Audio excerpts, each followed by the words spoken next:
हिंदू महाकाव्य महाभारत में नकुल 5 पांडव भाइयों में से चौथे थे। नकुल और सहदेव जुड़वां थे, जिन्हें दिव्य चिकित्सकों अश्विनी कुमारों ने कुंती को आशीर्वाद दिया था और पांडु और माद्री ने उन्हें गोद लिया था। उनके माता पिता पांडु और माद्री की मृत्यु जल्दी हो गई, इसलिए जुड़वां बच्चों को उनकी मां कुंती ने गोद ले लिया और उन्हें हस्तिनापुर में द्रोण द्वारा प्रशिक्षित किया गया।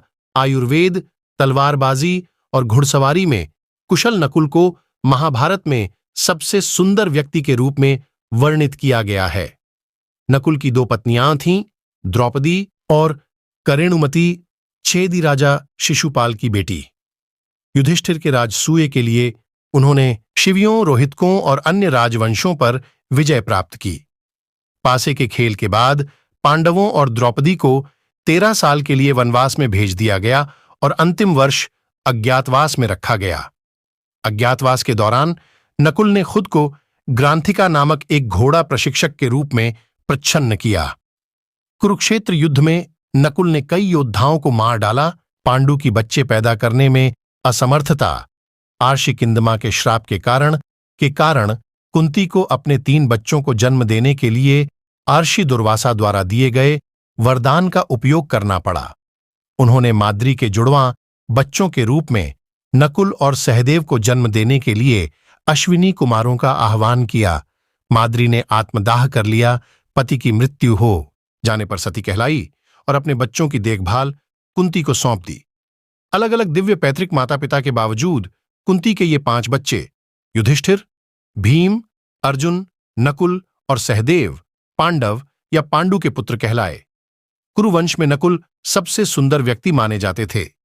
बचपन में नकुल ने अपने पिता पांडु और शतशृंगा आश्रम में सुका नामक एक साधु के मार्गदर्शन में तलवारबाजी और चाकू फेंकने में महारत हासिल की। बाद में पांडु को अपनी पत्नी माद्री के साथ प्रेम संबंध बनाने के प्रयास में अपनी जान गंवानी पड़ी। इस प्रकार नकुल अपने भाइयों के साथ हस्तिनापुर चले गए, जहां उनका पालन पोषण उनकी मां कुंती ने किया। कुंती उससे अपने पुत्रों के समान ही प्रेम करती थी। द्रोण के संरक्षण में नकुल ने अपनी तीरंदाजी और तलवारबाजी कौशल में बहुत सुधार किया। नकुल एक कुशल तलवार चलाने वाला निकला। अन्य पांडव भाइयों के साथ नकुल को कुरुगुरु कृपाचार्य और द्रोणाचार्य द्वारा धर्म, विज्ञान, प्रशासन और सैन्य कला में प्रशिक्षित किया गया था। वह घुड़सवारी में विशेष रूप से कुशल थे। घोड़ा पालन, नकुल की घोड़े के पालन पोषण और प्रशिक्षण के बारे में गहरी समझ महाभारत में कृष्ण द्वारा नरकासुर की मृत्यु के बाद प्रलेखित है। विराट के साथ बातचीत में नकुल ने दावा किया कि वह घोड़ों की सभी बीमारियों के इलाज की कला जानता है। वह एक अत्यंत कुशल सारथी भी था। आयुर्वेद चिकित्सकों अश्विनी कुमारों के पुत्र होने के नाते नकुल को आयुर्वेद का विशेषज्ञ भी माना जाता था। तलवारबाज, नकुल एक शानदार तलवारबाज था और उसने कुरुक्षेत्र युद्ध के 18वें दिन कर्ण के पुत्रों को मारते हुए अपनी तलवार का कौशल दिखाया। जब लाक्षागृह की घटना के बाद पांडव और उनकी मां कुंती छुपे हुए थे, तब अर्जुन ने द्रौपदी का विवाह करा दिया।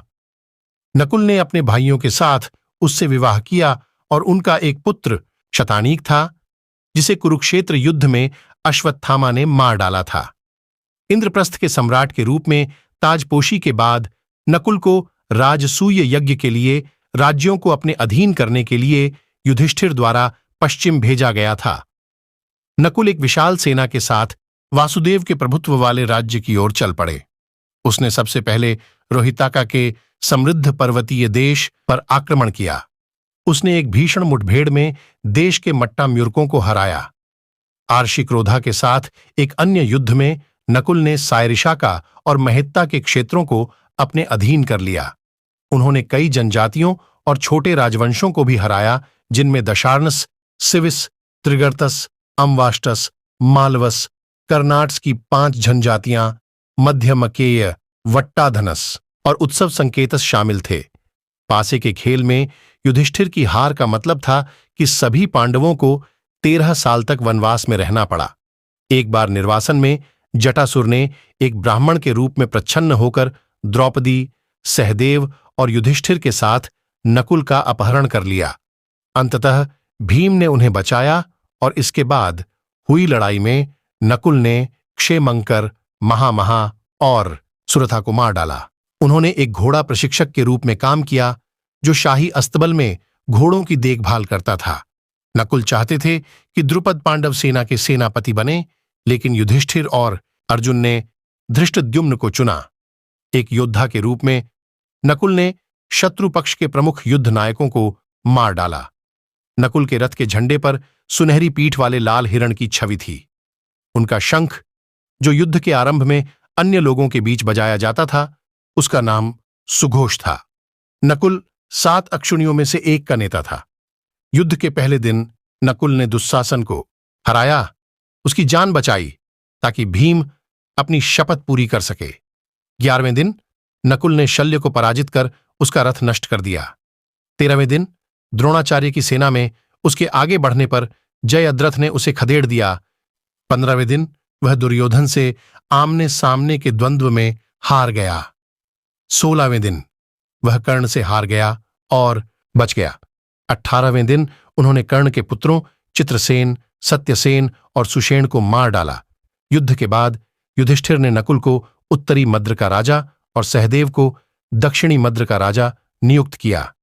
कलयुग की शुरुआत और कृष्ण के चले जाने पर पांडव सेवानिवृत्त हो गए। अपना सारा सामान और बंधन छोड़कर पांडवों और द्रौपदी ने एक कुत्ते के साथ